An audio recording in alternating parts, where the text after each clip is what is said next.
Bonjour à toutes et à tous.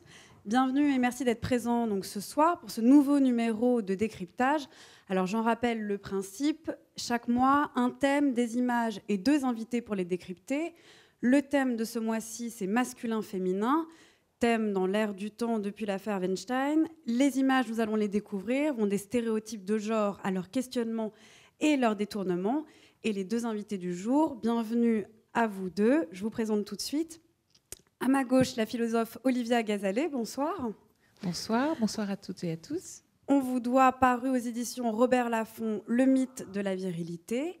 Et bonsoir à vous, Camille Decelier. Vous êtes réalisatrice, auteure et artiste. Bonsoir.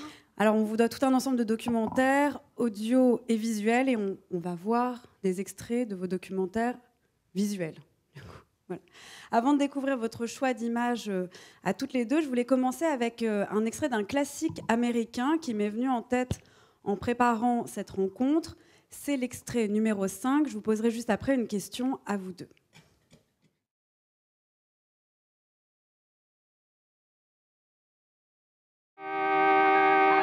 Why don't you let him go by? The whole road. Now look, all I'm trying to say is that there are lots of things that a man can do, and in society's eyes, it's all hunky-dory. A woman does the same thing, the same, mind you, and she's an outcast. Finished? No. Now, I'm not blaming you personally, Adam, because this is so. Oh, well, that's awfully large of you. No, it's not your fault. All I'm saying is, why let this deplorable system seep into our courts of law where women are supposed to be equal? Mostly, I think, females get advantages. We don't want advantages. And we don't want prejudices. Don't get excited, honey, and don't. Oh, you're giving me the Bryn Mawr, right? Well, what did she try to do? She tried to keep her home intact. Yeah, by knocking off her husband. She didn't knock him off. He's alive. She didn't kill him. She tried. She missed. Well, all right. Now, supposing... What do you want to do, give her another shot at him? No, I don't. Sort of thing burns my goat. Your what? My goat, my goat. Crime should be punished, not condoned. If a woman commits Anybody come in here, pull over. Oh.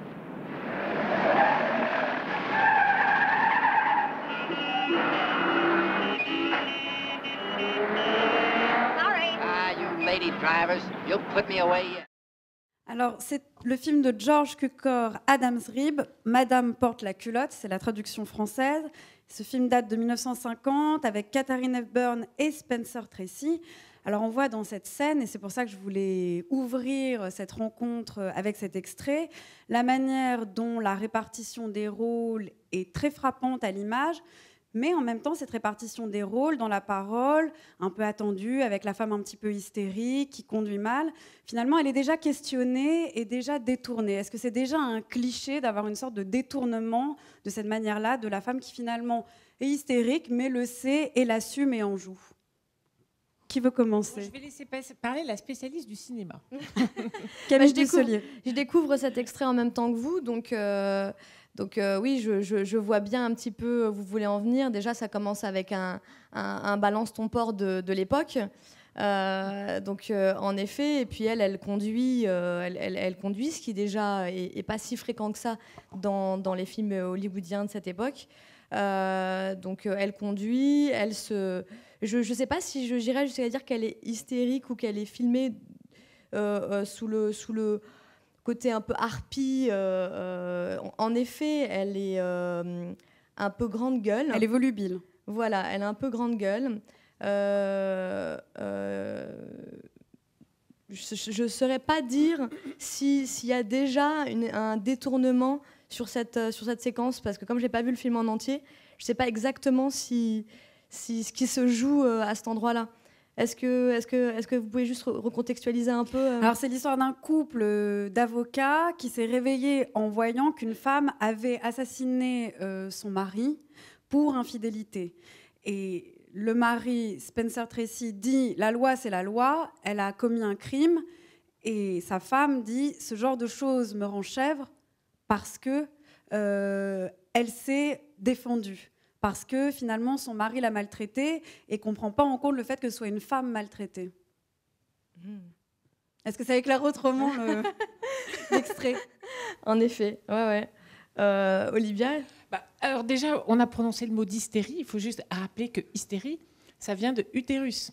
Donc c'est une maladie qui est considérée comme spécifiquement féminine. On a longtemps pensé que l'hystérie féminine était due à une migration de l'utérus dans le cerveau. Ne me demandez pas comment, mais enfin, c'était, en tout cas, étymologiquement, ça vient de là. Et c'est vrai que cette hystérie féminine, enfin, cette supposée hystérie... J'ai employé le terme caricatural à dessein. Je préfère Géraldine, me je sais à prémunir. qui j'ai affaire. Hein. Ne t'inquiète pas, ne vous inquiétez pas.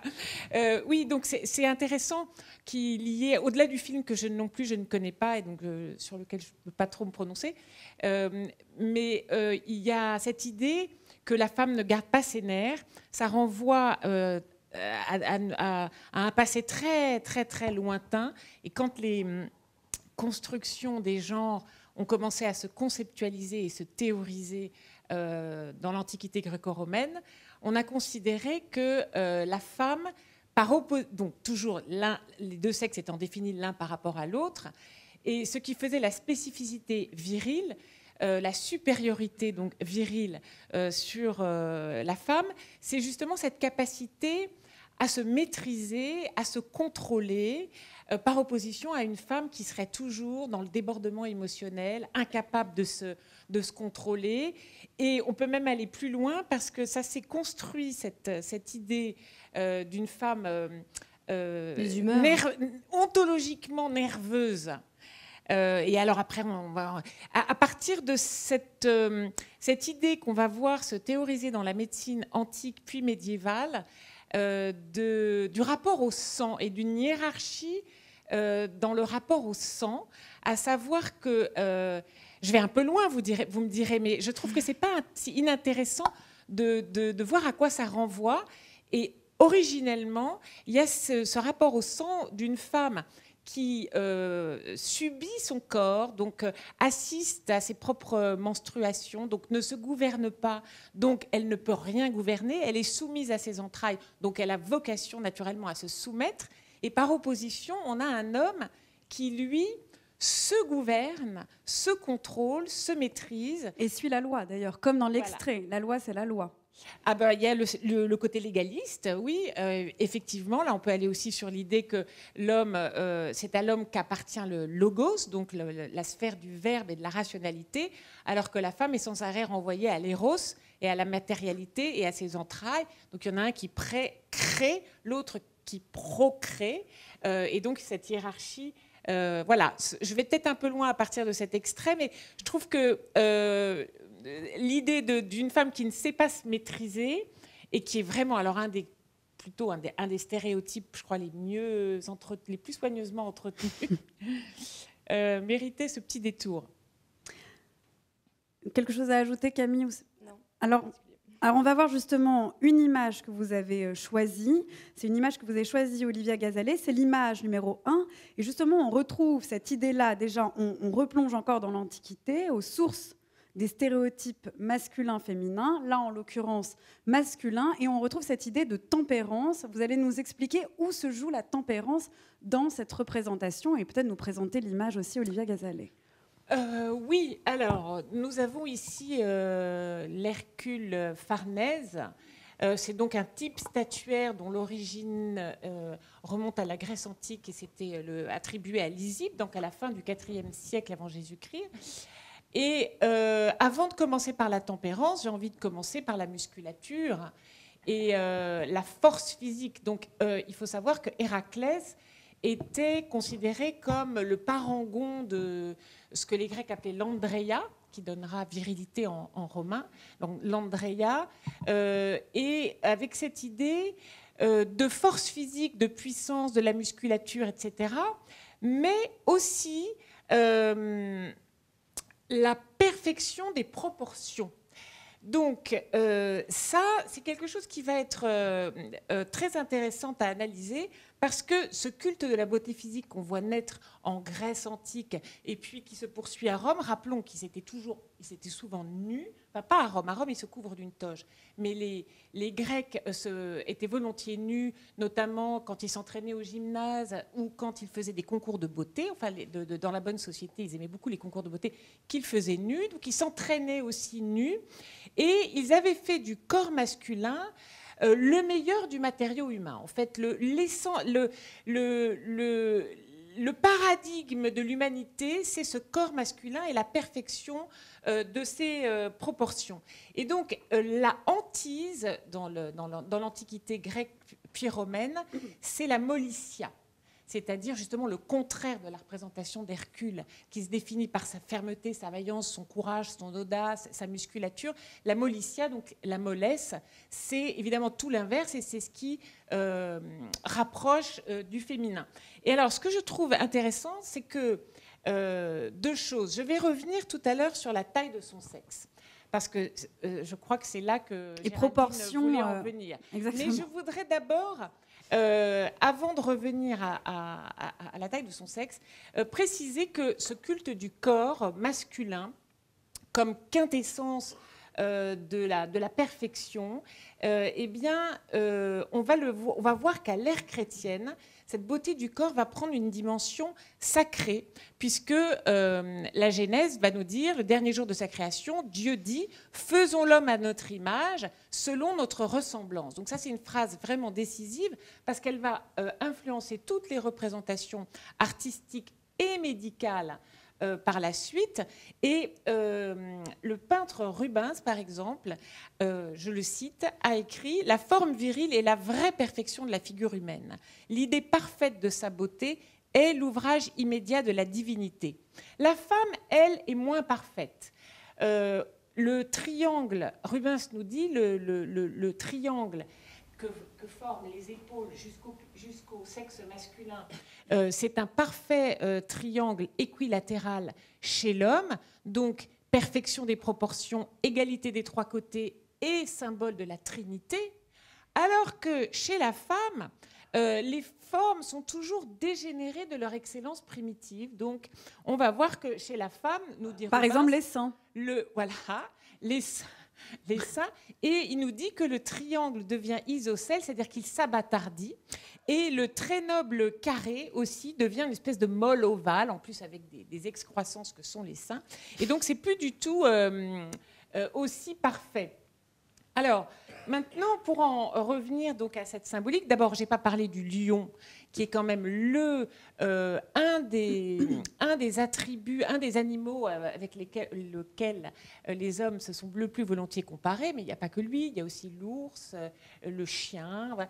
Mais le lion, Buffon trouve que c'est vraiment, le grand savant naturaliste va dire que vraiment il y a une énorme similitude entre l'homme viril et le lion, parce que pilosité, voix terrible, regard assuré, démarche fière, figure imposante et odeur forte, qui à l'époque était un signe de... Et ce qu'on ne voit pas à l'image, forcément. Qu'on ne voit pas, oui, malheureusement, on n'a pas l'odeur. Donc la léontée, qui était cette peau de lion, eh bien les souverains, par exemple Louis XIII et Louis XIV, se faisaient volontiers représenter en lion et revêtaient cette peau de lion appelée la léontée. Alors maintenant, le sexe, je voudrais en arriver au... Parce que c'est pas tant une obsession que vous parliez, Olivia, de la tempérance. Et c'est vrai que le sexe est tout petit, alors que la musculature est très présente. Alors là, il faut faire référence à Aristophane, qui nous permet de comprendre ça, et qui décrit dans les nuées le jeune homme idéal, l'effet idéal. Et il nous dit, il a le teint vermeil, le verbe bref, les épaules larges, la fesse rebondie et la verge menue. Et ça, évidemment, ça ne peut pas ne pas nous surprendre. Vous voyez quand même le décalage et même la disproportion entre les épaules et le sexe. Et ça, qu'est-ce que ça signifie ? Ça signifie que dans la construction des genres, dans la construction de la virilité, il y a un énorme paradoxe à propos du phallus qu'on peut résumer ici, enfin qui est ici assez bien illustré. C'est-à-dire qu'il faut à la fois, et c'est très important, de présenter des organes en bonne et due forme. On va voir que celui qui ne présente pas, par exemple, de testicules, il va être considéré, en tout cas à l'ère chrétienne, comme un banni, comme un sacrilège, comme un hérétique. Il y a une vie de paria qui l'attend. Donc il faut présenter des organes en bonne et due forme. C'est absolument indispensable. D'ailleurs, je rappelle que testis Testicule, pardon, ça vient de testis, qui veut dire témoin, donc il faut absolument témoigner de sa virilité. Mais, je l'ai dit tout à l'heure, la virilité se définit par la maîtrise et l'autocontrôle de soi. Or, l'homme doit affirmer sa supériorité non seulement sur la femme, sur les autres hommes qui sont jugés inférieurs, on le verra peut-être, mais aussi sur son propre sexe. Là aussi, il y a un dominant, un dominé. Il faut que le sexe obéisse à l'homme. Or, ceux qui sont représentés à l'époque comme ityphaliques, c'est-à-dire avec des sexes hyper protubérants, comme le petit dieu Priape, que les Romains mettent en amulette par superstition absolument partout, qui gravent des pénis, mais qu'ils redoutent et qu'ils détestent. Même Aphrodite, sa mère, Vénus, a rejeté ce fils. Pourquoi ? Parce qu'avec son membre, comme dit Aphrodite, terribilis, énorme, gigantesque, avec cette érection faramineuse et qui ne parvient jamais à la détumescence, eh bien, il est bestial. Il se rapproche de l'animalité. Il n'est pas un vrai homme qui se gouverne. Donc, cette petite verge signale un homme qui a domestiqué ses pulsions sexuelles.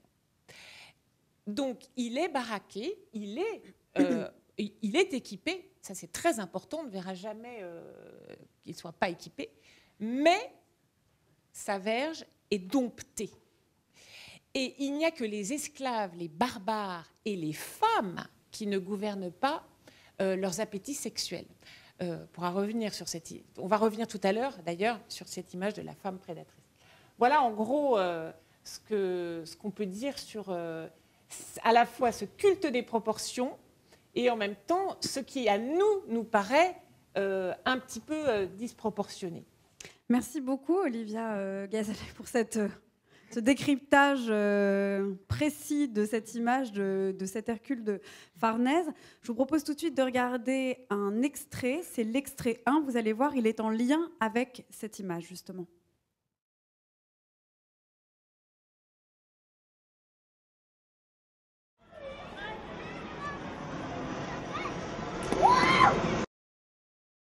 Mon sentiment personnel, en ce qui concerne les deux sexes, je me sentis toujours entre ces deux sexes, c'est-à-dire je voulais toujours être un être qui n'existe pas, n'avoir pas de pénis, mais avoir des muscles et une barbe rouge. Une fois, j'ai rêvé que je vais me réveiller, être une femme comme ça, une personne comme ça, on ne peut plus dire une femme.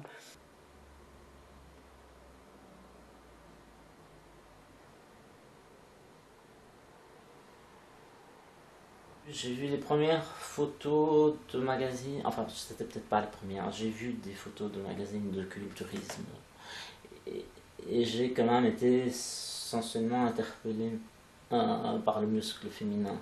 Ensuite, j'ai fait de la boxe thaïlandaise, j'étais la seule femme dans mon club, mais j'ai été amené à faire un petit peu de compétition et puis notamment à en voir. Et j'ai vu en Hollande un posing d'une femme noire culturiste. Et là, c'est la première fois que j'en voyais en chair et en os. Et ça m'a absolument interpellé. Quelque chose qui enfin correspond à mon désir de la femme. Alors c'est de la femme autre ou de la femme que je suis. Qui s'arrête du coup, on s'arrête sur des images d'images. Ouais. Camille Dussolier, c'est un extrait de votre documentaire. Donc, ils seront forts, elles seront belles, qui date de 2008. Voilà. Vous avez choisi cet extrait, dites-nous pourquoi. Alors, il y a clairement une résonance avec la force et les muscles de la première image, sauf que ça n'est pas un homme, c'est une femme qui désire être forte. Absolument. Et en plus, donc, quand même, pour rappeler l'enjeu de ce décryptage, c'est que nous ne connaissons pas les extraits de l'une et de l'autre, donc on le découvre en direct, les correspondances et les liens qu'il peut y avoir entre nos intérêts et ce qu'on a mis derrière les féminités, les masculinités qu'on avait envie de présenter, de détourner ou de les montrer en tant que stéréotypes. Moi, j'ai choisi de montrer des extraits de différents films que j'ai réalisés par ordre chronologique parce que on voit aussi l'évolution de mes préoccupations les 10 dernières années. Donc là, déjà, ce film s'appelle « Ils seront forts, elles seront belles » et j'avais voulu un titre qui résonne déjà comme un stéréotype et de partir de ces stéréotypes et d'essayer de déconstruire ça dans le film. Et donc là, vous avez vu un extrait, c'est 3 portraits de femmes qui aiment le muscle féminin. Donc il y a une femme qui s'appelle Nathalie Gassel, qui est écrivain, photographe, artiste, qui est celle qui prend en photo. Donc on la voit au début qui a ce t-shirt Playboy et donc qui fait des photos de femmes musclées. Donc elle est passionnée par le muscle féminin, tant sur le plan esthétique, sensuel que érotique. Et puis il y a ce deuxième portrait, donc cette femme qui est Ingvild, qui veut donc avoir un corps sans pénis mais musclé, avoir une barbe rousse ou rouge. Donc elle, c'est une femme haltérophile et justement choisit que ça soit une femme pas forcément jeune et pas forcément très très musclée, mais qui pense la question de la puissance plutôt comme quelque chose de mental et du côté de l'endurance. Et puis après, il y a la troisième femme musclée du film, c'est Renée Tonnet. Donc c'est cette femme dont on voit l'image dans le catalogue. C'est une des plus grandes championnes de bodybuilding. C'est donc l'athlète préférée de Nathalie Gassel. Et donc dans cet extrait, je voulais montrer à la fois la transgression que ça peut représenter pour des femmes que de souhaiter modifier leur plastique, prendre des hormones éventuellement et devenir non pas uniquement tonique et avoir des fessiers toniques et être athlétique, mais aller plutôt du côté d'un excès, ce qui est en général assez transgressif. On a du mal socialement, c'est assez mal vu, des femmes excessives. Et donc en plus, j'ai trouvé ça assez rigolo qu'il y ait cette statue, justement... sur le plan à droite. Ouais, gréco-romaine, qui est aussi dans le règne esthétique de Nathalie Gassel. Donc, qu'est-ce que je voulais vous dire d'autre par rapport à ça ? Ce qui est frappant, c'est que dans l'image que vous nous avez montrée, Olivia Gazalet, c'est que c'est un cliché de la masculinité. Mais finalement, on pourrait plutôt dire que c'est un cliché de la virilité. Je dis ça parce que vous êtes l'auteur du mythe de la virilité, plus que finalement un cliché. On pourrait dire que les femmes pourraient prétendre complètement à cette représentation-là de la virilité. Une femme peut être virile.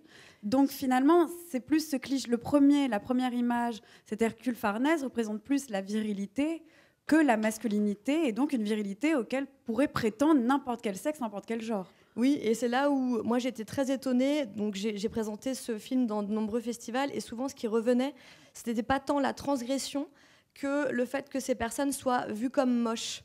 Et donc là, on sort de la question du est-ce qu'on peut s'attribuer ou pas des féminités ou des masculinités, mais à quel moment on sort du canon de beauté ou de ce que les gens appellent ou estiment être du beau.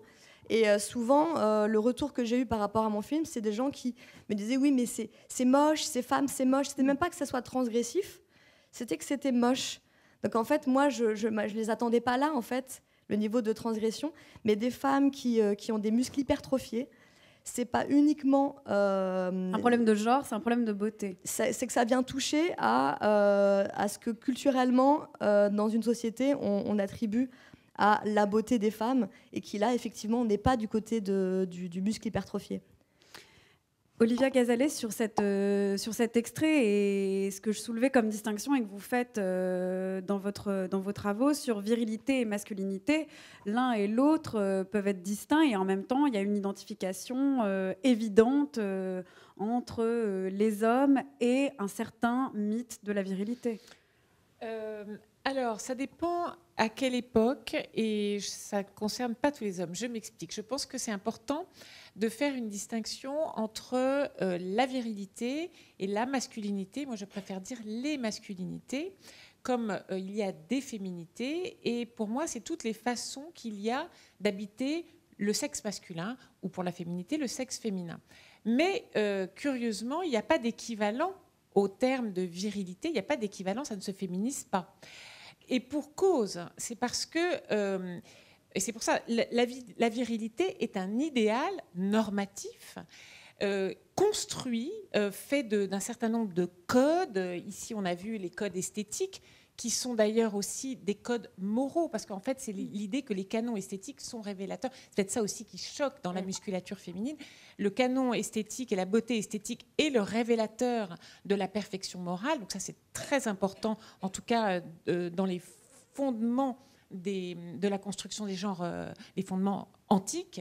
Et donc, la virilité, c'est un idéal qui vient se superposer à la masculinité, lui imposer d'être et de correspondre à certains canons qui sont, alors là on en a vu certains, mais évidemment ce ne sont pas les seuls, mais en gros c'est une certaine idée de la force physique, de la puissance, du courage, l'invincibilité, l'ardeur au combat. Il y a évidemment une dimension extrêmement guerrière derrière.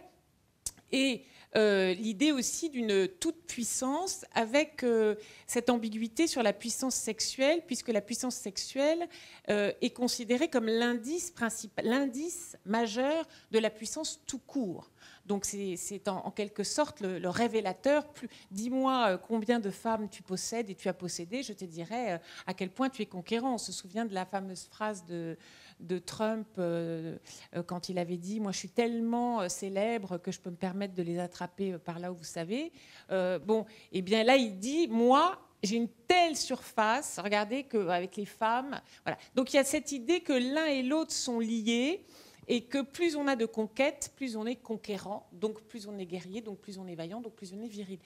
Mais cet idéal de virilité a toujours été, d'abord d'une part très contraignant, puisqu'il faut sans arrêt prouver et démontrer sans cesse, comme si la virilité devait toujours, comme elle est toujours inachevée, puisqu'elle est une construction, elle doit toujours se valider, s'authentifier, se prouver dans une espèce de quête éreintante de suis-je viril, suis-je un vrai homme. D'où le témoin des testicules. Voilà, exactement.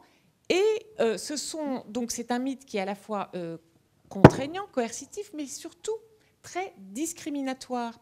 Parce que, en fait, tous les hommes qui ne sont pas porteurs de ces canons virils, qui ne possèdent pas ces attributs phalliques que je viens de décrire, ne sont pas considérés comme de vrais hommes. Et moi, en fait, toute ma réflexion est partie de cette expression « un homme, un vrai, un mec, un vrai ». Donc, parce que je me suis dit, alors attendez, le petit, le maigre, l'homosexuel, c'est pas des vrais hommes ? Donc, c'était cette interrogation-là.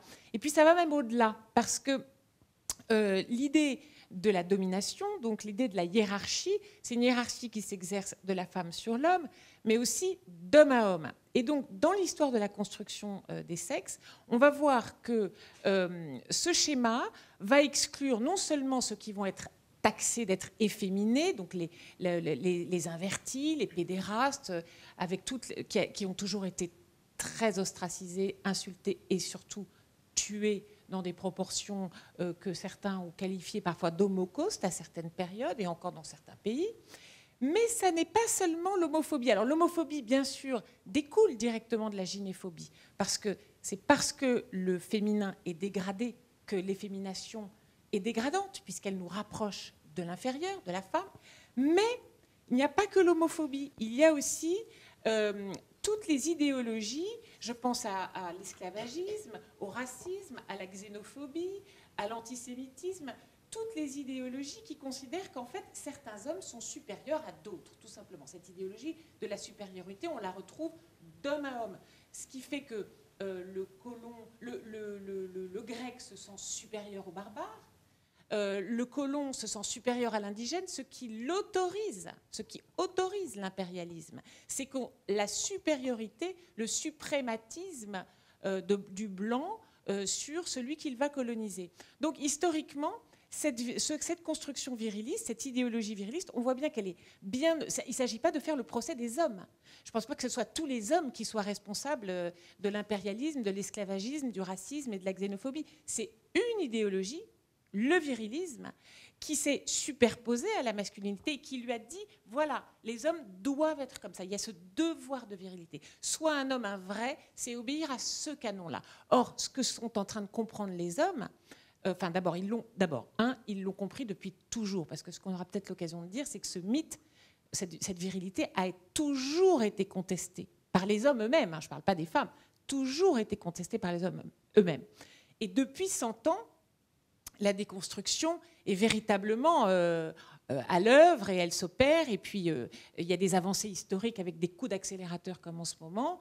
Et puis après, ça ralentit, mais l'histoire va dans le sens de la déconstruction de ce mythe viriliste. C'est bien pour ça que certains s'en affolent, la sphère masculiniste, en disant, ben voilà, la virilité fout le camp. Et alors, le contresens, c'est de dire c'est la fin des hommes. Mais non, pas du tout. Au contraire, les hommes vont enfin pouvoir naître ou renaître en s'émancipant de ce modèle coercitif et meurtrier.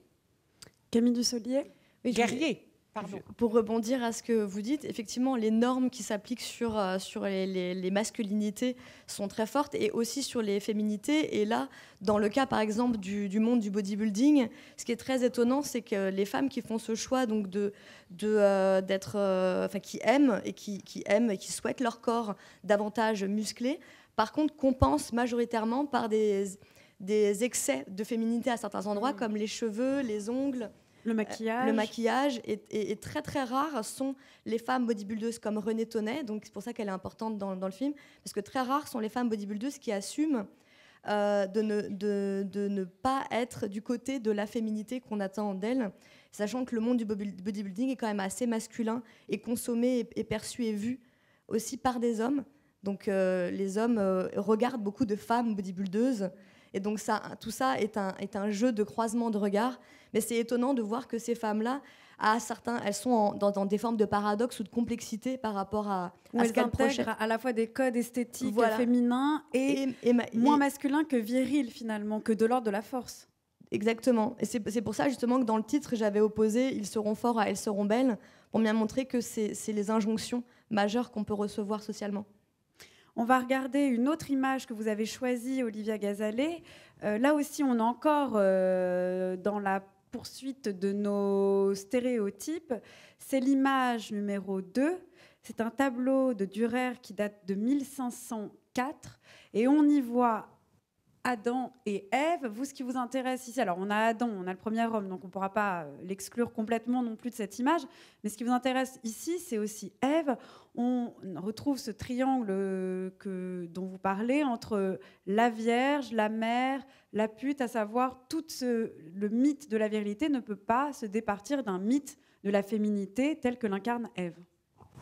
Oui, en plus, c'est une incarnation qui est très ambiguë là aussi. Alors, au passage, là, on voit bien à quel point les formes géométriques se sont abattardies dans cet ovale des hanches, magnifique d'ailleurs, mais qui étrangement semble à Rubens, pourtant qu'il l'a très bien peint, une dégénérescence. Ça, c'est quelque chose que je trouve assez étonnant.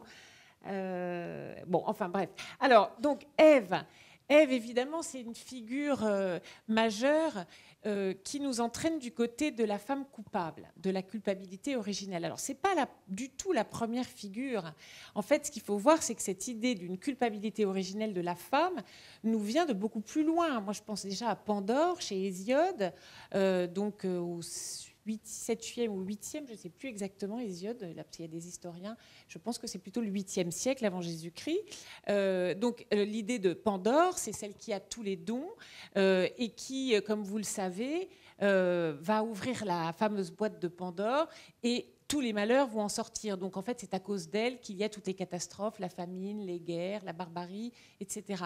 Et on retrouve cette figure, il y a aussi Lilith, avant même Ève, donc la première femme d'Adam, qui lui a dit je veux me mettre au-dessus de toi. Donc il y a eu un combat sur les positions. Et Adam lui a dit non, moi je refuse absolument que tu sois au-dessus de moi.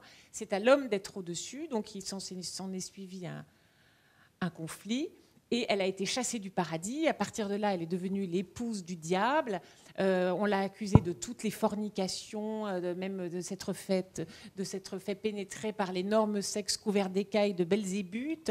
Elle s'accouplait avec tous les succubes, enfin, et toutes les positions et tout ce qui était interdit. Notamment en termes de position, parce que là aussi il y a des codes très stricts à l'époque.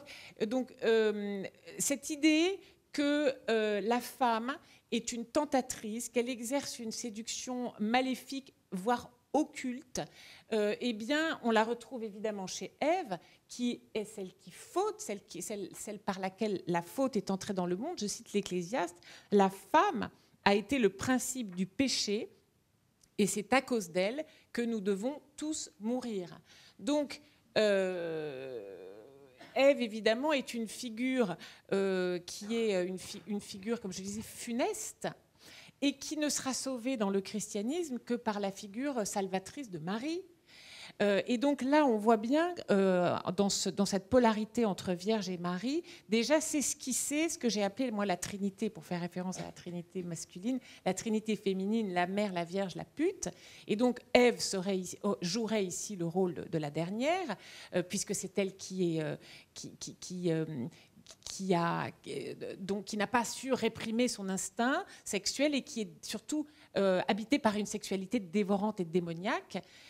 Et donc Marie, c'est la figure qui va opposer donc à cet érotisme non maternel d'Ève une maternité non érotique, puisque Marie, c'est quand même la femme sans sexe ou la mère sans ventre.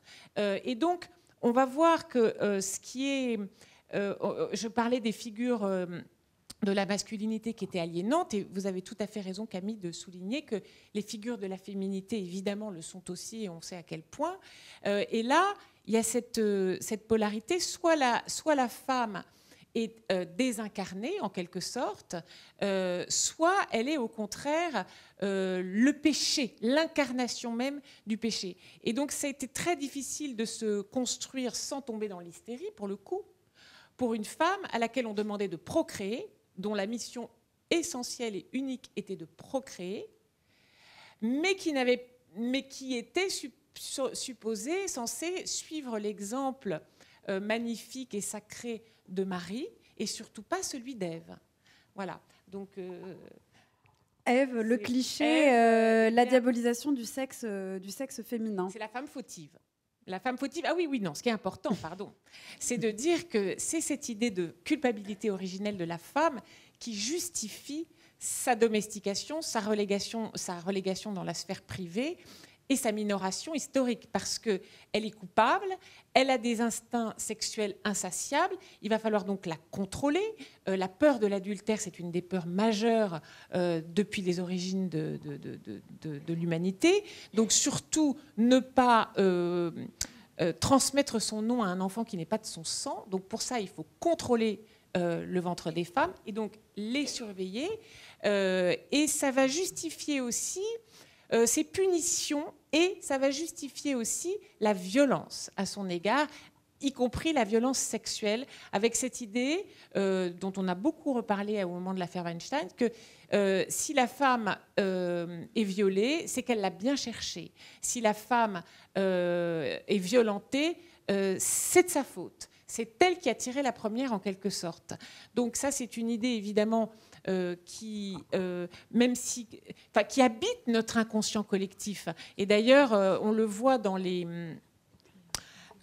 rares procès les rares actions de justice qui sont allées jusqu'au procès en termes de violence sexuelle et de viol, eh bien, en général, le coupable dit toujours la même chose, c'est-à-dire c'est elle qui m'a provoqué, c'est elle qui m'a cherché.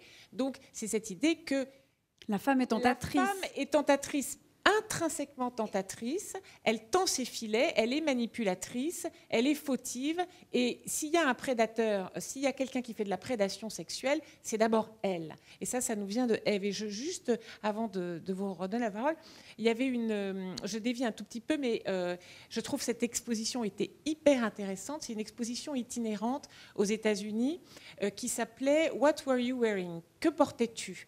Et en fait, on a demandé à des victimes de viol d'apporter le vêtement qu'elles portaient le jour du viol.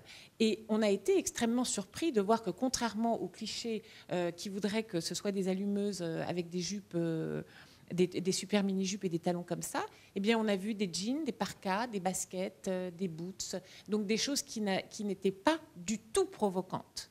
Donc voilà, cette idée d'Ève qui nous hante encore. Et de mauvaises femmes, du coup, oui, intrinsèquement mauvaises par nature, de par leur nature, de leur vagin terrible.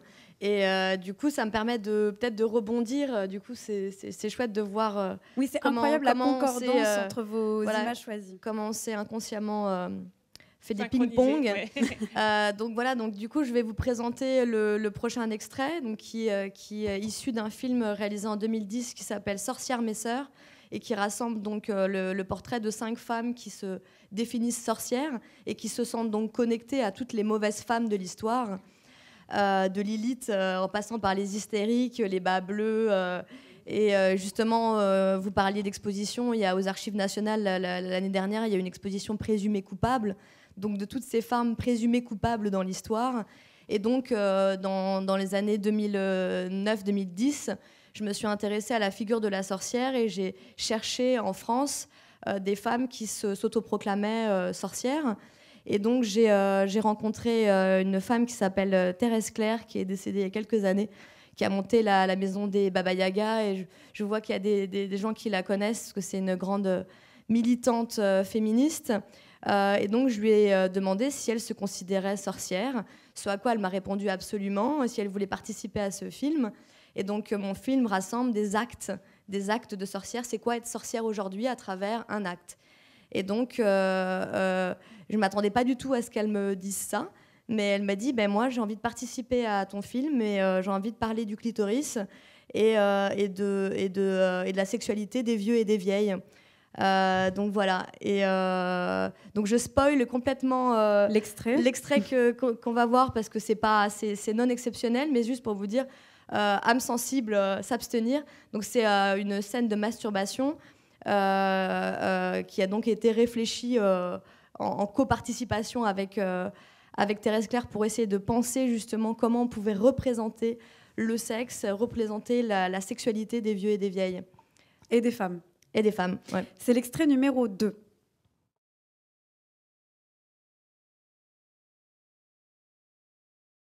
C'est quoi pour toi être sorcière? Être sorcière, c'est être subversive à la loi, c'est inventer l'autre loi. Et inventer l'autre loi dans la force de proposition et de proposition punie par la loi religieuse ou la loi politique, c'est faire de la subversion. Et être subversif, c'est être une sorcière. Et pourquoi est-ce qu'il y a tellement de femmes qui sont les jaunes et qui demeurent dans l'ordre établi? Parce qu'elles ramassent les miettes, effectivement, d'un système dont l'homme tire les ficelles et qu'elles ramassent les miettes du gâteau. Bon, moi, je veux tout le gâteau. Et encore, je veux changer la recette. Depuis 40 ans que j'appartiens au mouvement des femmes, on a toujours beaucoup fait dans l'urgence. On a fait c'était l'avortement, après ça a été les salaires, après ça a été la parité. Donc on a toujours agi pour quelque chose de ponctuel et de parcellaire.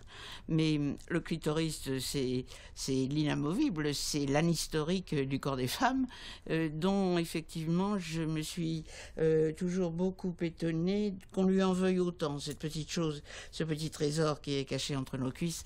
Pourquoi est-ce qu'il a été l'objet de tant de haine, En même temps, c'était vraiment la chose très très cachée. On en a parlé très très peu. On sent vraiment que c'était un objet à cacher, à détruire, à torturer, de manière à ce que les femmes n'en parlent jamais et ne s'en servent jamais. Bon, l'histoire leur a donné tort et le goût du plaisir et le désir leur a donné tort. Heureusement, elles s'en sont servies. Vous avez bien fait de prévenir, ça peut être surprenant en gros plan de voir cette masturbation d'une femme. Ce qui est intéressant, c'est cette idée de montrer quelque chose qui a été caché. Alors, il y a l'origine du monde de Courbet. Je pense que évidemment vous l'aviez en tête, Camille Dussolier, quand vous avez filmé cette séquence. Mais moi, ce qui m'intéresse aussi juste après, c'est ces moments en fait d'invisibilité, et puis d'image, et puis enfin le visage de Thérèse Claire avec un discours qui ne correspond pas du tout, qui n'est pas synchronisé en fait avec son image. Est-ce que vous avez voulu décaler, désynchroniser tout ce qu'on pouvait attendre d'un discours d'une femme sur elle-même? Il y a plusieurs choses dans cette séquence. Déjà, donc, c'est tourné, donc là, ça ne lui rend pas du tout hommage à la pellicule, mais à la base, c'est tourné en 16 mm, donc dans un format carré qui est assez respectueux au niveau proportion autour d'un visage. Et j'avais vraiment envie que son sexe soit filmé comme un visage, donc dans la même focale, à la même distance, et dans ce même rapport direct, frontal et assez sobre, somme toute. C'est-à-dire qu'effectivement, c'est particulier de voir ça, mais en fait, j'aimais ce rapport de sobriété et de frontalité par rapport à cet acte-là. Et ce que je remarque souvent, parce que là, du coup, on montre que cet extrait, mais dans l'ensemble du film, ça fait un peu un trou sonore, parce que d'un coup, il n'y a pas de son à cet endroit-là. Et volontairement, j'ai enlevé le son, qui lui apportait beaucoup plus d'érotisme et de repères pornographiques, parce que le son est très très connotant en fait dans nos esprits.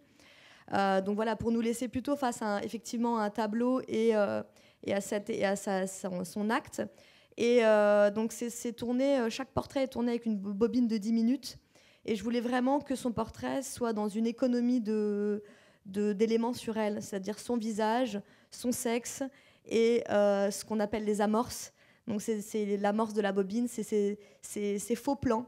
Ces faux plans qu'on fait quand on tourne, qui sont les faux plans du lit où cet acte de masturbation a eu lieu. Et que justement, dans ces trous noirs, dans ces espaces, ça laisse aussi, nous, notre espace pour processer ça, pour le penser, sans forcément vouloir accrocher d'autres images, la voir en entier comme on ferait un plan de situation, on la verrait en entier. Puis là, on ne peut pas échapper à l'image. Voilà, c'est-à-dire que là, il n'y a pas de son pour nous distraire, il n'y a pas effectivement de hors-champ ou d'espace pour qu'on respire. On est vraiment quelque chose qui était tout le temps caché, dont Thérèse Claire parle, et pour le coup, même happant. Oui, et puis l'obscurité aussi, c'est que tout le film, et donc c'est sur les sorcières, et elle, c'est aussi comme ça qu'elle le raccroche, c'est-à-dire que être une sorcière, c'est être subversive.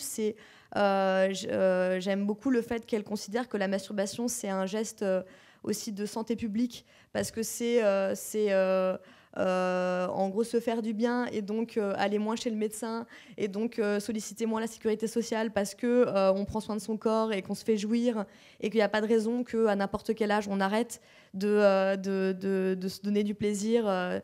Et voilà, elle voulait montrer ça, elle voulait montrer aussi le fait qu'on voit très très peu de sexe vieux, voilà, des poils, du caractère fripé, tout ça est très très tabou, et en fait la sexualité des vieilles femmes reste un lieu très point d'interrogation, et justement ces zones de noir sont aussi ces espaces occultés en fait.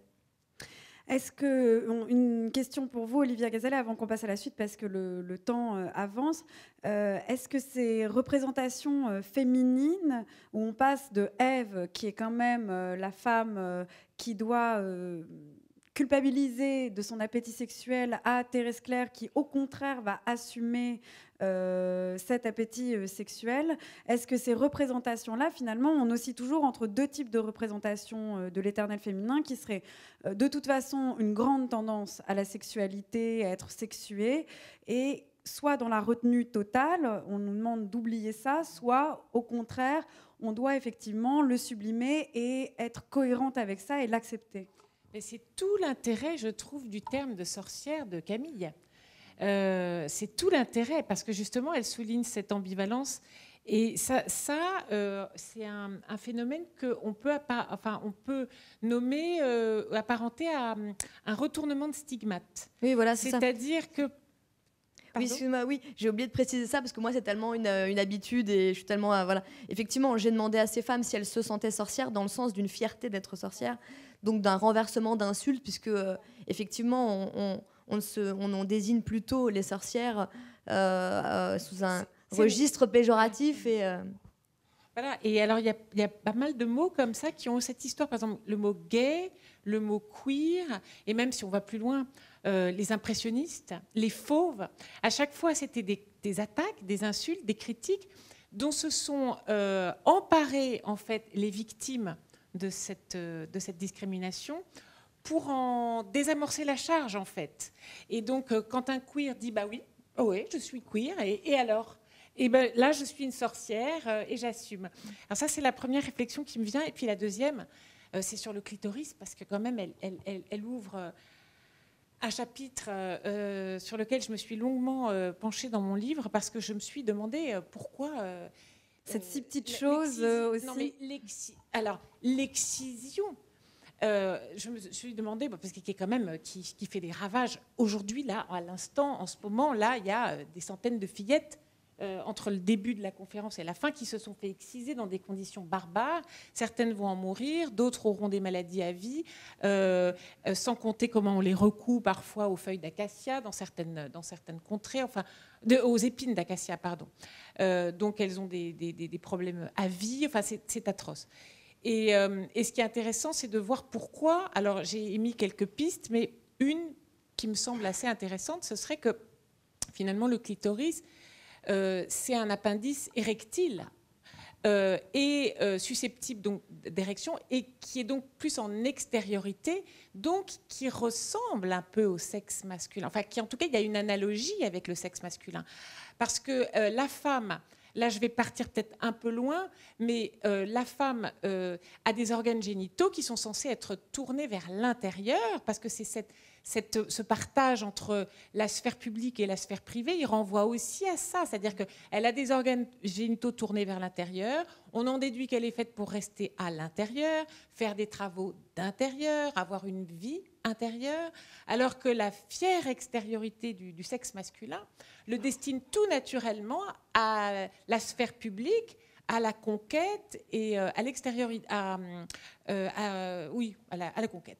Et du coup, que la femme puisse aussi avoir cet organe qui est érectile et qui est tourné vers l'extérieur, eh bien, ça peut gêner. Donc ça, c'est une des pistes possibles. Et puis, je voudrais juste signaler aussi la longue excision des manuels scolaires et des planches anatomiques, parce que le clitoris n'existait pas. C'est comme s'il n'avait jamais existé. Ça fait quelques années qu'on l'a introduit dans les manuels scolaires.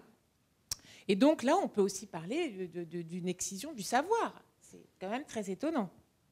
Alors, je vous propose de continuer et de voir là aussi concordance incroyable de vos extraits, hein, sans que justement vous en soyez parlé. On va voir l'extrait 3, on va en dire quelques mots après, puis après un autre extrait que vous avez choisi, Olivia. Donc d'abord l'extrait 3, choisi par Camille Dusselier.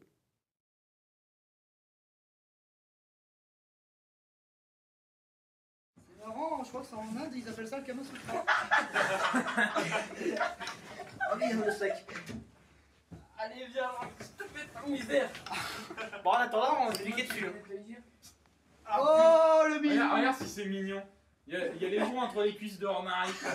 Si on m'avait dit un jour celle-là. Mais le joint, il est plié. Bon, t'abandonnes? Non. Non. T'abandonnes ou pas? Il y a une madeleine en jeu. Il y a une madeleine en jeu, les gerons, hein, c'est de la bouffe. Hein. Oh, faut qu'il abandonne là, non? C'est de la bouffe, gros. Tu vas pas perdre pour de la bouffe. Dans l'armée, on n'a pas le droit de, par exemple, on n'a pas le droit d'aller faire la bise à une fille.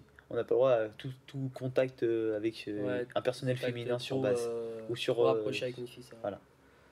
Donc c'est chasteté, pas d'alcool, discipline. C'est ça. Pas faire la bise ni entre hommes ni entre femmes. Entre hommes, si on peut, mais enfin. C'est plus la main entre hommes. Ouais, voilà. Je sais pas. Déjà dans la marine, il y a un truc qui dit que c'est pas de l'homosexualité, c'est des hommes qui s'entraident. Donc, ouais. C'est pareil, hein, sur un bateau, c'est fait pour travailler. C'est comme un bureau, bah, on y va pour travailler. Qu'est-ce que ça veut dire des hommes qui s'entraident? Bah, c'est des hommes qui s'amusent entre eux, quoi. Voilà. Ouais. Mais chacun fait ce qu'il veut. Comme si deux femmes ou deux hommes ou un homme, une femme, c'est interdit. Bah, s'ils veulent, ils veulent. Après.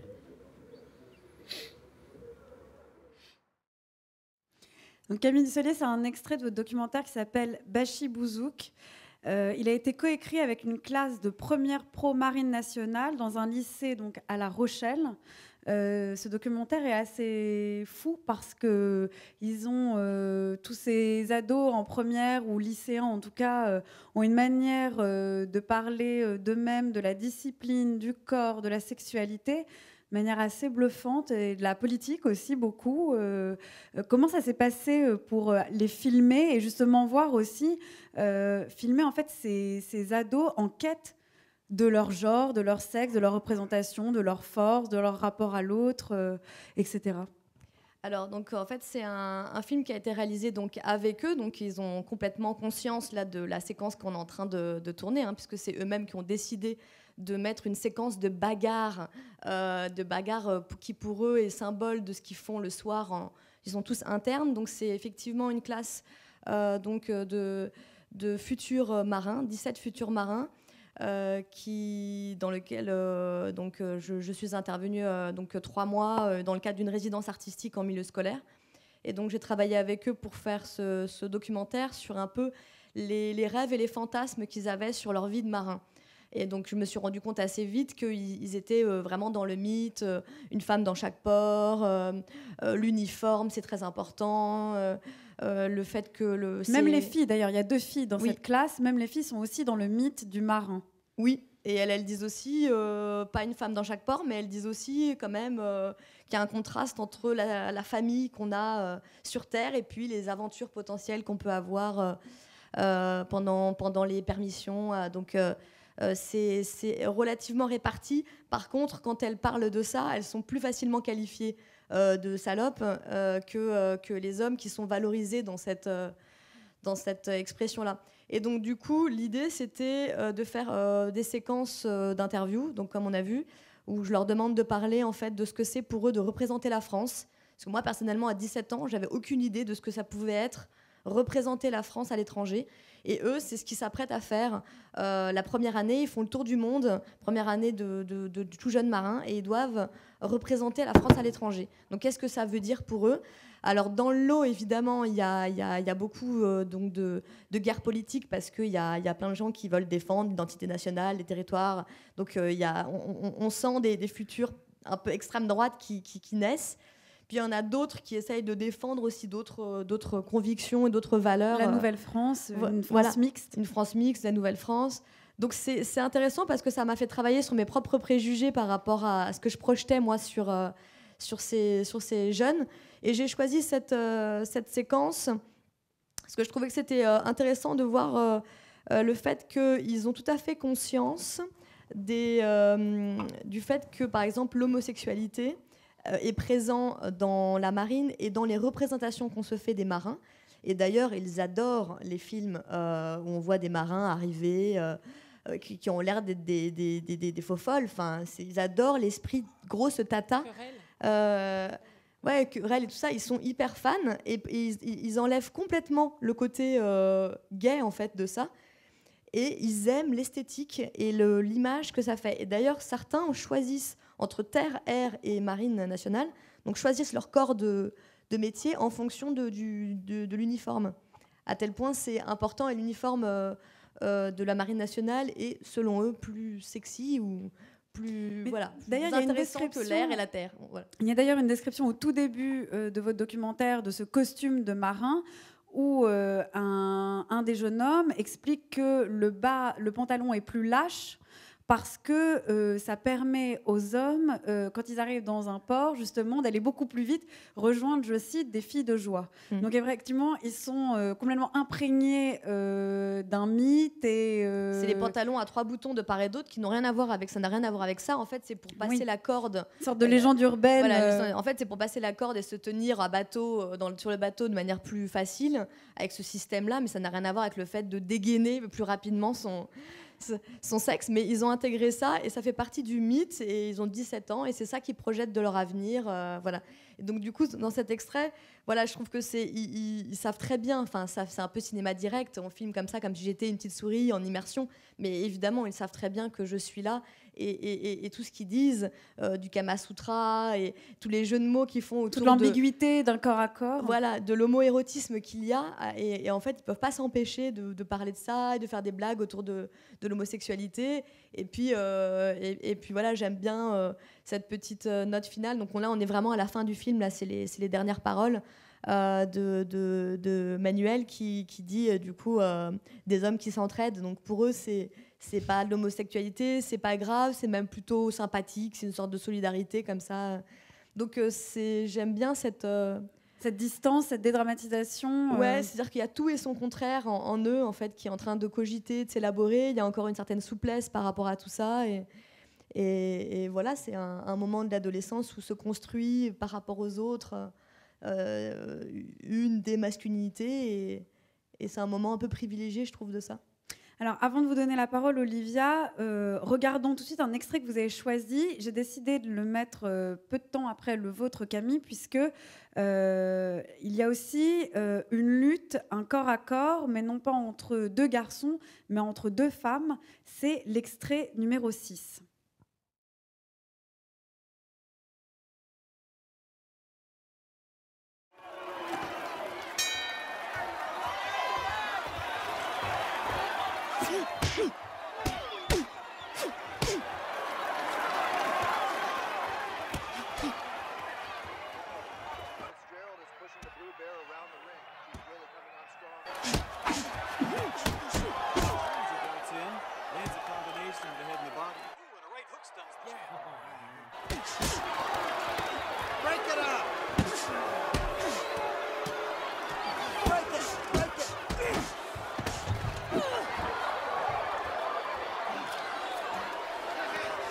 You do that one more time, it'll cost you a point. Do you hear me? Go fight.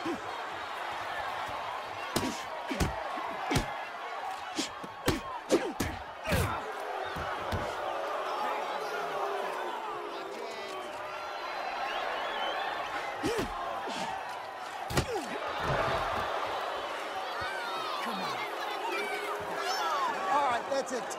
I'm going to take away a point. 1 point deduction off the blue corner. You're right.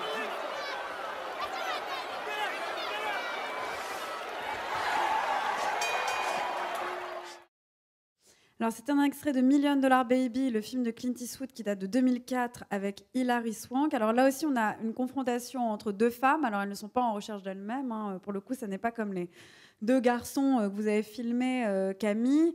Puis alors là, c'est vraiment la tension dramatique à son maximum, le mouvement de caméra, le son des coups de poing est même limite agressif parce qu'on a l'impression qu'il est surajouté dessus. On a là la représentation des femmes qui, elles aussi, sont dans des manifestations de puissance et de musculature, mais elles ne veulent pas ressembler à des hommes. On n'a pas du tout cette partition-là qui se joue dans cette scène. On ne peut pas abolir le fait d'être, sauf à faire la démarche, mais on n'est pas là pour abolir le fait d'être homme ou femme. Je pense que ce n'était pas la démarche du personnage joué par Hilary Swank. Mais plus largement, enfin, il faut rappeler, je trouve, moi j'ai choisi cet extrait parce que des femmes qui font de la boxe, ça c'est vraiment... ça aurait été inimaginable, je crois, pour une femme du 19e ou même du début du 20e siècle. Ça, c'est vraiment... déjà, il faut rappeler que le sport, lors de la création antique des Jeux Olympiques, les femmes n'avaient même pas le droit d'assister en tant que spectatrices au combat sportif parce qu'elles étaient jugées trop émotives, trop fragiles, trop sensibles et puis aussi beaucoup trop bruyantes parce qu'elles jacassent dans les gradins et ça déconcentre les... Et donc...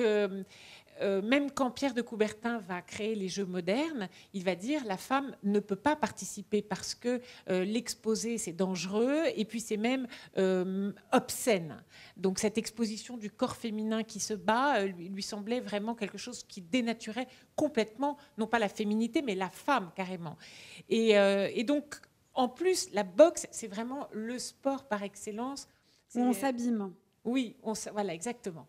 Où on s'abîme. Il y a un très beau livre de Nancy Houston qui s'appelle Unboxing et qui en fait, donc justement, elle dit c'est le lieu même, c'est vraiment la virilité, la quintessence du combat viril, c'est le combat de boxe ou de lutte, enfin c'est s'affronter à main nue à un adversaire et puis le viser à le défigurer en réalité. Donc il y a quelque chose de... Je dis pas que c'est... Je ne critique pas, mais je dis qu'enfin, le but, c'est quand même de le mettre par terre et de lui mettre un maximum de coups. Donc, a priori, ça nous éloigne terriblement de ce qu'est la définition du féminin. Et justement, ça nous invite à réfléchir sur l'essentialisation des attributs féminins et masculins, leur naturalisation historique, à savoir qu'on a toujours pensé que les femmes étaient par nature du fait que ce sont elles qui enfantent, eh bien, naturellement, elles sont douces, bienveillantes, gentilles, un peu fragiles, volontiers soumises. Elles ont très peur de la moindre égratignure. Elles sont froussardes, elles sont lâches, elles n'ont aucun appétit du combat, elles n'ont pas le désir de la victoire, elles ne peuvent pas désirer la mort héroïque au combat comme l'homme. Et donc, on se rend compte que depuis qu'on a autorisé les femmes à d'abord faire tous les sports, et puis y compris les plus extrêmes, les plus violents, et puis plus largement qu'on les a autorisés à exercer des professions, à faire la guerre. On a eu des très excellentes snipeuses russes dans la Deuxième Guerre. Les soldates israéliennes montrent aussi qu'elles sont très fortes. Donc en fait, on se rend compte que tout ce partage du monde, en réalité, entre la fragilité féminine et le goût du combat et la force masculine, était en grande partie construit. Alors, je ne vais pas, moi, jusqu'à l'abolition des catégories. C'est une question que je me suis vraiment posée longuement et j'ai trouvé très intéressante votre démarche. Et bien entendu qu'il faut se poser la question de la binarité du monde et est-ce que cette dualité sexuelle, elle est vraiment intangible et comment y réfléchir, ça je suis tout à fait d'accord, mais on n'est pas obligé de résoudre cette question de la différence des sexes, c'est-à-dire une question philosophique qui nous entraîne très très loin sur qu'est-ce qui fait un homme, qu'est-ce qui fait une femme, les différences hormonales, psychophysiques, psychologiques, etc. On n'est pas obligé de répondre et de résoudre cette immense question métaphysique de la différence des sexes pour traiter une autre question qui est la question politique de la hiérarchie des sexes. Et je trouve que c'est important de distinguer ces deux questions parce que sinon on n'en sort pas. C'est-à-dire qu'à chaque fois qu'on veut dire à un homme « Non mais tu sais, moi je peux exercer des postes à responsabilité aussi, j'aimerais gagner autant que toi », « Oh mais enfin, un homme n'est pas une femme ». C'est pas la question. La question de la différence, c'est pas la même que la question politique de la hiérarchie des sexes. Donc on peut œuvrer sur cette question sans avoir tranché la question philosophique, à mon avis.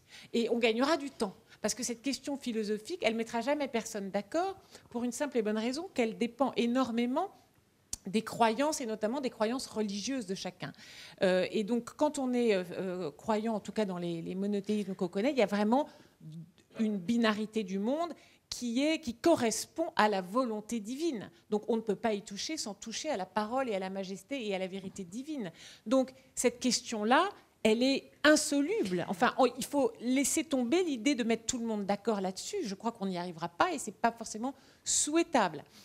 En revanche, la question politique de la hiérarchie des sexes et donc de l'idée qu'une femme n'a pas le droit de faire du sport ou qu'elle ne peut pas monter les échelons dans la hiérarchie au-delà d'une certaine limite parce que tout simplement elle est inapte naturellement, ça c'est une idée sur laquelle en revanche on peut œuvrer et d'ailleurs sur laquelle on œuvre de manière assez efficace comme on le voit ici. Camille Dussolier, j'ai vu que vous saisissiez le micro. Non, c'est pour savoir si je pouvais introduire l'extrait suivant. Oui. Pour rebondir justement à ça, parce que je trouve que donc, le cinéma est un bon exemple de la manière dont on peut, effectivement, sans rentrer dans ce débat-là, on peut créer des nouvelles fictions dans lesquelles des masculinités et des féminités sont représentées différemment des normes. Et espérer qu'en fait, à travers ce registre d'images, à travers ces représentations, des nouveaux êtres, des êtres ont des supports d'identification. Parce que tout ce qu'on montre là, c'est qu'en fait, on a besoin de supports d'identification qui changent notre manière de nous considérer et qui nous autorisent à être des créatures. Les créatures qu'on souhaite être, comme cette femme qui voudrait être sans pénis, avec des muscles et une barbe rouge. Et moi, c'est vrai que j'ai toujours été assez fascinée, mais j'ai toujours eu envie de donner des espaces de parole à des personnes qui osent en fait être soi-même en dehors de ces normes. Alors, juste avant que vous lanciez l'extrait auquel vous pensez, Camille, justement pour rebondir aussi sur ce que vous disiez, Olivia, entre cette question métaphysique de la binarité du monde et cette question politique de l'égalité et de la hiérarchie des hommes et des femmes, se situe effectivement tout un ensemble de croyances et de représentations dans lesquelles jouent des espaces de fiction, de cinéma, etc.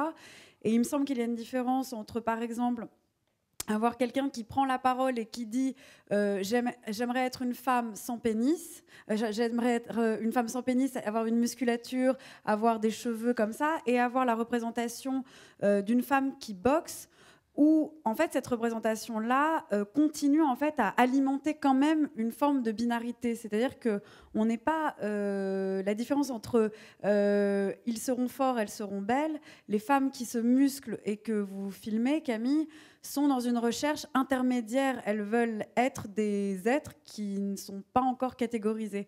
Or là, avec Hilary Swank, avec le personnage Hilary Swank dans Million Dollar Baby, il me semble qu'on a encore une vision très binaire du monde, avec certes les hommes sont au sol en train de regarder, certes ils sont spectateurs, mais ils sont quand même là. Il faut savoir quand même que c'est Clint Eastwood qui filme Hilary Swank, que d'ailleurs c'est lui-même le coach de Maggie Fitzgerald, pardon, c'est le prénom, c'est le nom de l'héroïne. Donc finalement, il y a aussi des fictions qui continuent à alimenter cette binarité, même en l'inversant. Mais ça permet quand même, je pense, à des jeunes femmes d'avoir des supports d'identification différents. Même si effectivement ça peut être limité à certains égards et ça déconstruit pas tout. Je pense que ça peut permettre de se rendre compte que la catharsis et le fait d'être dans un comportement violent, c'est pas quelque chose qui est à réprimer, et qu'au contraire, comprendre ces enjeux-là, acquérir des territoires, savoir se déplacer, enfin toutes les injonctions qu'on renvoie aux femmes, si on voit d'autres femmes qui s'emparent de ça, c'est facilitateur en fait. Et c'est en ça que le cinéma joue un rôle de feedback constant dans nos constructions.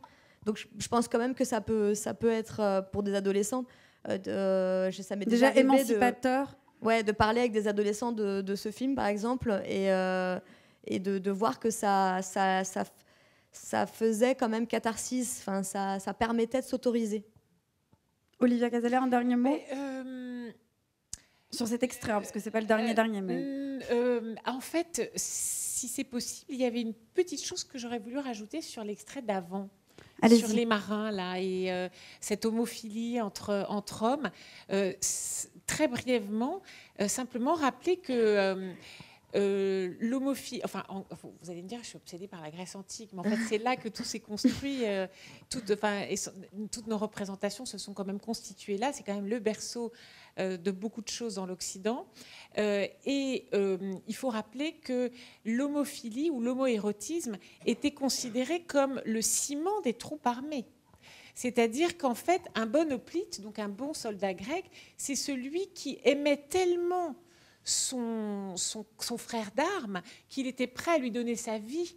Donc c'était le lieu même où s'exerçait la solidarité, et l'armée se joue beaucoup sur la confiance d'homme à homme. Et donc en fait, dans toute la pédagogie pédérastique grecque, il y avait cette initiation d'un homme avec un autre homme plus jeune, et il y avait cette idée qu'ils vont fabriquer l'essence même de la cohésion des bataillons. Et d'ailleurs, il y avait un bataillon qui était réputé, on ne sait pas s'il est fictif ou pas, qui est mentionné par plusieurs historiens, et qui est le bataillon sacré, qui était formé de 150 couples, donc Éraste et Romène, c'est-à-dire un homme âgé avec un homme plus vieux, et qui était réputé invincible dans tout le monde antique, parce que justement, ces couples étaient tellement fusionnels et tellement aimants que ça les rendait invincibles, parce qu'ils se défendaient l'un l'autre. Oui, d'ailleurs, eux parlent beaucoup du fait d'être un seul et même corps. Ça fait partie de leur formation. Voilà. Ils apprennent à être collectivement un seul et même corps, et ils adorent cette idée-là de marcher ensemble dans un même mouvement et de se sentir à un moment donné en cohésion. Et c'est quand même un paradoxe fou qu'après, on ait exclu les homosexuels de l'armée en considérant qu'ils étaient inaptes au combat, alors que historiquement, on considérait que c'était les meilleurs d'entre eux.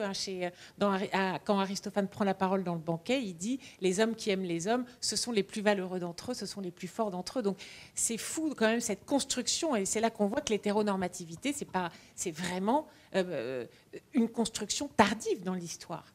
L'amour homme-femme est né pratiquement au XIIe siècle. Enfin, ça nous embarque trop loin, mais c'est vraiment intéressant. Enfin, j'ai trouvé cet extrait vraiment. En tout cas, en plus, c'est une lutte, et c'est vrai que ça fait en assez. Plus, bah oui. Je comprends que ça. Et la mêlée de rugby, je me suis souvent fait la réflexion. Alors, avant de voir l'extrait 4, on va voir l'image 3 parce qu'on peut la voir déjà en fond et continuer à parler. En fait, c'est une image que vous avez choisie, Olivia Gazalet, et justement, ça permet de rebondir sur cette égalité politique, cette non-hiérarchie et cette marche d'un seul corps, à la fois avec des hommes et des femmes. C'était une marche aux États-Unis, donc c'était en janvier de l'année dernière, après l'investiture de Trump, et c'était une marche à Washington. Et on y voit, vous souhaitiez une image de marche des femmes avec des hommes aussi. Oui, et en commémoration, là on voit des Pussy Hats, mais là, est-ce que c'est une image de janvier 2018 ? C'est 2017. Là. Ah oui, parce qu'il y en a eu aussi une en 2018. Ouais. Et oui, j'ai choisi, enfin je la découvre avec vous, cette image. Je vous avais dit, je voudrais une marche des femmes avec des hommes. Bah, dis donc, là, je ne sais pas comment vous avez fait, mais il n'y a pratiquement que des hommes, c'est encore mieux. Mais décidément, ils prennent vraiment toute la place. Non. C'est la mixité, ça donne ça. Non, en fait, ce que je voulais amener comme réflexion avec cette image, c'était en fait quelque chose de très contemporain. Donc là, je vais quitter la Grèce antique. Enfin, la Grèce antique. Pour saluer le fait qu'il y a de plus en plus d'hommes qui sont maintenant largement sortis des schémas virilistes. Ça ne les empêche pas d'être virils, parce que la virilité individuelle, si on considère que c'est la possession de certains attributs, bon, ça ne me pose aucun problème. Être baraqué, etc., oui, ça peut être très beau, mais aussi on peut être très beau en étant très mince. Peu importe, la question, ce n'est pas la virilité, c'est le virilisme, c'est-à-dire l'idéologie de la supériorité d'un sexe sur l'autre et des hommes entre eux. Donc, ce que je trouve intéressant, c'est de voir qu'il y a de plus en plus d'hommes qui sont sortis de ce schéma viriliste, heureusement, et qui soutiennent la cause des femmes. Et je pense qu'en soutenant la cause des femmes, ils soutiennent aussi la leur. Parce qu'il faut cesser de voir que les luttes féministes ne concernent que les femmes. C'est-à-dire que pendant très longtemps, il y avait les femmes d'un côté qui menaient un combat féministe et qui étaient le camp du progrès, et puis de l'autre côté, on avait les hommes qui incarnait la virilité, qui ne refusait ses droits aux femmes, qui incarnait l'antiféminisme, et donc le camp de la réaction, enfin le camp rétrograde, le camp conservateur. Or, ces catégories ont totalement explosé, et on peut le voir à quel point, depuis 6 mois, ces catégories, heureusement, sont enfin en train d'exploser. Alors, ce qui me réjouit énormément, c'est de voir des hommes qui rejoignent le combat pro-féministe, donc on peut les appeler égalitaristes. Il faudrait trouver peut-être un mot, un concept pour ces hommes, parce que se revendiquer féministe pour un homme, ça peut gêner. Égalitariste, c'est un peu vague, parce qu'on ne voit pas qu'il n'y a pas forcément que la dimension sexuée derrière, ça peut être en termes de classe sociale, etc. Donc, il y a allié.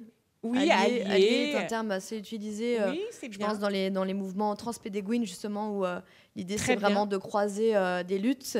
Et on utilise très souvent le terme d'allié. Alors, magnifique. Alors, pour qualifier aussi d'autres formes d'être allié à d'autres causes. Et ça pourrait être... ça me plaît.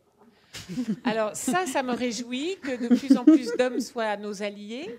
Mais ce qui me désole, en revanche, c'est qu'il y a de plus en plus de femmes antiféministes. Et ça veut bien dire qu'on n'est plus là dans un combat les hommes contre les femmes, mais que c'est le combat, l'ancien ordre sexué du monde contre le nouveau, en réalité. Et donc, les camps ne sont plus ce qu'ils étaient, et ça, je trouve ça magnifique. Je fais référence à 2 mouvements qui ont attiré mon attention récemment. La tribune de Michel Hazanavicius et Raphaël Glucksmann dans Le Monde, intitulée « We Too ». J'avais trouvé ça très bien. Ça veut dire « Rejoignons le combat des femmes, il nous concerne tous ». Et puis, plus récemment, aux États-Unis, Ask more of him, c'est-à-dire, et il y avait déjà eu He for She, la campagne animée par Emma Watson à l'ONU, à la tribune de l'ONU. Donc il y a un mouvement de fond qui est en train de, je l'espère, de prendre de l'ampleur. Voilà. Alors, on va se quitter sur cet extrait. C'est l'extrait numéro 4. Vous pourrez évidemment en dire... vous voulez en dire 2 mots maintenant ou après, Camille? Oui, 2 mots maintenant. Du coup, donc, le film s'appelle Sorcière queer. C'est le portrait de 2 personnes transgenres qui partent en vacances dans une communauté de fées. Et les fées, les Radical Fairies, c'est une communauté internationale donc de personnes qui se définissent fées. À l'origine, c'était plutôt une communauté gay dans les années 70 et c'est devenu de plus en plus une communauté queer internationale. Et je voulais juste vous préciser ce terme parce que parmi les fictions que j'aime créer, j'aime me dire qu'on peut se projeter dans cette séquence que vous allez voir. C'est-à-dire qui n'est pas du tout binaire pour le coup. Ouais, c'est un nouvel espace. Voilà. Quelle fiction et quel rêve on peut se proposer ensemble. Extrait numéro 4.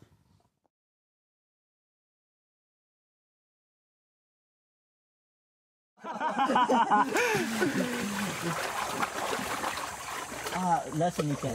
Voilà. Ouais. C'était ça qui... c'est trop bien. Wow.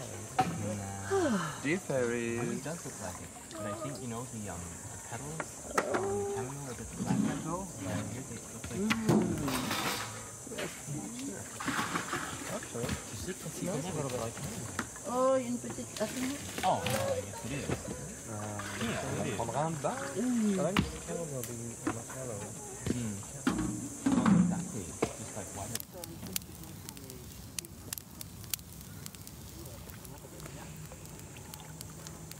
C'est trop bien. Je crois que des fois on fait de la télépathie sans le savoir. Ouais. On passe beaucoup de temps ensemble, dans un espace qui est quand même petit. On réfléchit à des questions théoriques, politiques, assez proches. On milite ensemble. On dort ensemble, on mange ensemble, on vit ensemble. Enfin, on a besoin d'avoir des temps séparés en même temps, on est hyper fusionnel. En fait, c'est toujours cette tension. Ouais, une tension et juste savoir que tout est possible, mais qu'il y a ce monstre de tête qui est le noyau central autour duquel on navigue en fait. Pour répondre du coup à votre question, donc ça se passe dans un sanctuaire de fées en France. Parce que la question d'Olivia Gazalet, c'était où est-ce que c'est? Ça se passe dans un sanctuaire de fées dont je tairai l'exacte géolocalisation parce que c'est quand même un espace sacré et préservé de toute intrusion, d'intrusion et de technologie et Donc, voilà. Pour filmer, ils vous ont bien accepté? En tant que sorcière, j'ai été acceptée par des fées volontiers, de manière assez évidente. Ouais, assez évidente. Et j'ai choisi cet extrait parce que tous les autres extraits, on a montré beaucoup d'affrontements et d'hypertrophie de muscles du côté masculin, du côté féminin, d'affrontements, de la lutte homoérotique à la lutte de boxe entre ces deux femmes. Et j'avais aussi envie de montrer un moment de care et de prendre soin au sein d'individus dont la fluidité des genres circule, et aussi le souci de passer un moment comme ça agréable de bain, de prendre un bain en étant accompagné par des gens qui nous veulent du bien et qui s'occupent de nous, qui nous apportent des petites fleurs, et regarder le ciel étoilé. Et je trouve que c'est une idée de la tendresse qui est assez peu montrée en fait, entre les individus de manière générale et entre les hommes peut-être parfois en particulier. Mais là, j'aime bien l'idée de cette communauté queer qui se donne de la tendresse en fait. On va finir avec s'arrêter sur ce mot de tendresse. Merci beaucoup à vous deux, Camille Dusselier, Olivia Gazalet. Olivia Gazalet, je rappelle que le titre de votre livre, c'est Le mythe de la virilité, un piège pour les deux sexes. On le trouve aux éditions Robert Laffont. Camille Dusselier, vous avez un site sur lequel on peut voir plusieurs de vos... Alors, pas tous les films dont on a vu des extraits, mais plusieurs oui, il y en a qui sont en gratuité, disponibles directement sur mon site, et sinon... Vous pouvez acheter un DVD via mon site ou me demander des liens privé Vimeo. Donc voilà, il y a toujours possibilité de s'arranger. Merci beaucoup à vous deux. Il y a possibilité de poser des questions, si vous le souhaitez. Il y a un micro, un petit peu de questions, parce qu'après, il y a une projection, donc il faut libérer la salle, mais voilà. Bonjour, merci beaucoup pour les interventions, c'était vraiment très intéressant. Bonjour. C'est vous. Et j'avais une question, en fait, par rapport à la question des stéréotypes masculins, et notamment dans le cinéma, en fait. Est-ce que vous avez l'impression qu'il y a une avancée sur la question des stéréotypes féminins, mais beaucoup moins, ma question est orientée, comme vous l'aurez compris, mais beaucoup moins sur les stéréotypes masculins, par exemple. Qu'est-ce que vous en pensez, vous? Après, je vais vous laisser parler. Non, parce que vous me regardez, donc je non, mais allez-y, allez-y. Vraiment, pour le coup, alors, et puis je même pense que plutôt vous connaissez pour, toutes les deux beaucoup mieux le cinéma que moi, mais en tant que spectatrice, on voit quand même des héros crépusculaires. Notamment déjà Clint Eastwood, par exemple. Ou alors, puisqu'on parlait de boxe, on a Rocky qui sort en sang, enfin, le héros qui ressort du ring complètement détruit, l'image du blessé. Moi, j'ai justement mis en couverture un soldat, et c'est Arno Breker, donc le sculpteur du Troisième Reich, et qui a une des rares sculptures d'un homme blessé. Et c'est vrai qu'au cinéma, cette thématique de l'homme fragile, de l'homme blessé, même dans l'évolution du western, on est passé de héros très très virilistes à Macadam Cowboy. Voilà, exactement. Après, je laisse la place aux spécialistes pour le cinéma, mais bien sûr que les représentations dans le cinéma suivent ça. Et puis après, il y a carrément d'autres thématiques qui sont nées, par exemple avec les histoires de crise de la paternité, avec des films comme Kramer contre Kramer, etc. Donc qui ont montré ces renversements de pouvoir à l'œuvre, évidemment, bien sûr. Mais je préfère laisser parler. Je suis pas vraiment une spécialiste de l'histoire du cinéma du tout. Moi, je parlerais plutôt en tant que réalisatrice dans la vigilance que j'ai quand j'aborde des cadres ou des mouvements de caméra et quand il s'agit de personnages masculins. J'essaye au maximum de penser ça. Par exemple, là, en ce moment, je suis en train de réaliser un film donc, sur un garçon trans, donc une personne née de sexe féminin qui transitionne vers une forme de masculinité à définir. Et j'ai choisi de filmer ce garçon trans en format vertical. Donc l'histoire du cinéma, c'est quand même globalement tourné vers l'horizontalité et l'angle du regard, et donc la ligne du regard. Donc on est conditionné par un écran qui est plutôt en forme horizontale. Et je trouvais que justement pour apporter de la verticalité à ce parcours de transition et à cette personne trans et queer, je trouvais que c'était important qu'elle soit debout et qu'on puisse la voir en pied, debout, en format vertical. Donc, c'est des choses que je pense un peu font forme dans la manière dont j'ai de penser chaque personnage. Après, oui, je remarque de plus en plus de queerisation quand même dans les scénarios et dans les types de personnages. Après, je suis peut-être moins optimiste qu'Olivia. Je trouve qu'il y a quand même encore beaucoup de sexisme et de stéréotypes qui perdurent, et je pense qu'il faut beaucoup plus de réalisatrices pour changer le male gaze traditionnel. Je vous rejoins complètement, Camille. Mais il faut reconnaître qu'il y a quand même, bien sûr, une évolution. Soyons optimistes. Est-ce qu'on a le temps pour une toute dernière question? Un homme. Un vrai.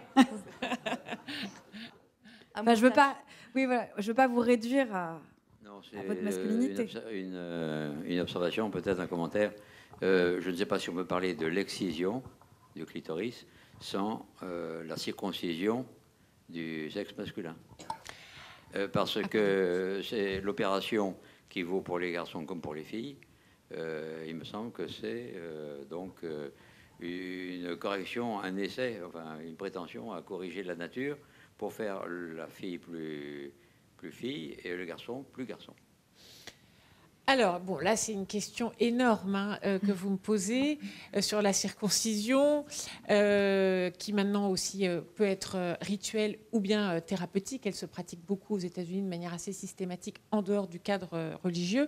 Alors, c'est vrai, vous avez raison de dire qu'on peut faire une analogie entre le côté érectile du clitoris et le fait que le prépuce soit une formation plissée qui peut s'apparenter aux lèvres féminines, ou il y a quelque chose d'un peu féminin là-dedans, et surtout quelque chose qui n'est pas a priori nécessaire à la procréation. Mais je ne pense pas du tout qu'on puisse poursuivre l'analogie plus loin, parce que dans un cas, il y a véritablement une démarche d'amputation de la femme de son plaisir, avec des séquelles potentiellement mortelles, alors que dans l'autre, la circoncision, surtout quand elle est pratiquée dans les règles d'hygiène nécessaires, bien entendu, n'a pas pour but, ni pour vocation, ni pour finalité de priver l'homme de son plaisir.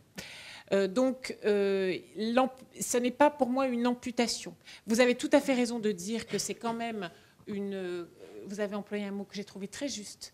Je ne sais plus lequel. Une emprise sur le corps, vous avez employé amputation, un mot. mutilation... Correction, voilà. Que c'est une correction de la nature. Donc, de ce point de vue-là, l'analogie, pour moi, est tout à fait solide. Mais je ne sais pas ce que vous en pensez, mais une femme excisée n'a pas de vie sexuelle normale. Un homme circoncis, si. Un homme circoncis a une vie sexuelle normale, qui n'est amputée de rien. Donc, c'est pour ça que je pense que... Dans les conséquences, il n'y a pas de débat, je crois. Oui, mais les conséquences, la finalité, ce sont les conséquences. Donc, en fait, quelle est la finalité de la circoncision? C'est vraisemblable. Enfin, d'abord, c'est l'idée de l'alliance avec Dieu. Brit mitzvah, c'est ça, c'est l'idée de l'alliance avec Dieu. Et puis, peut-être aussi cette idée, ça, c'est aussi plus une interprétation de l'analogie du prépuce avec les lèvres féminines, peut-être aussi. Mais ça ne prive pas l'homme ni de sa jouissance, ni de son épanouissement possible. Voilà.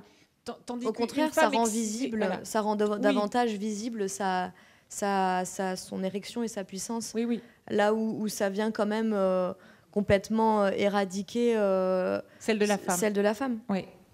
Donc je ne sais pas si on a répondu, mais... Oui, en tout cas, les deux opérations sont extrêmement douloureuses. Ah ça, j'en suis vous dites ça d'expérience. Non, mais d'avoir vécu les deux opérations. Mais c'est une violence. Mais c'est une violence. Enfin, c'est vrai que ça, il y a quelque chose de violent. Après, je ne vais pas froisser les convictions religieuses des uns ou des autres, parce qu'en fait, c'est un des rites initiatiques pour devenir un homme, pour récuser le lien avec la mère. Enfin, il y a plein de choses derrière, mais le résultat, c'est quand même que la vie sexuelle est inchangée. Totalement inchangé. Donc, il paraît même que sur le plan du plaisir, enfin, j'ai pas d'éléments de comparaison, mais il paraît même que c'est mieux. Voilà, ça procure plus de plaisir à l'homme. Je n'en sais rien, mais puis ça dépend quels hommes, etc. Enfin, disons que c'est pas du tout. Je crois que la comparaison. Nous divagons là, nous divagons. Merci beaucoup à tous et à toutes d'être venus ce soir. Merci.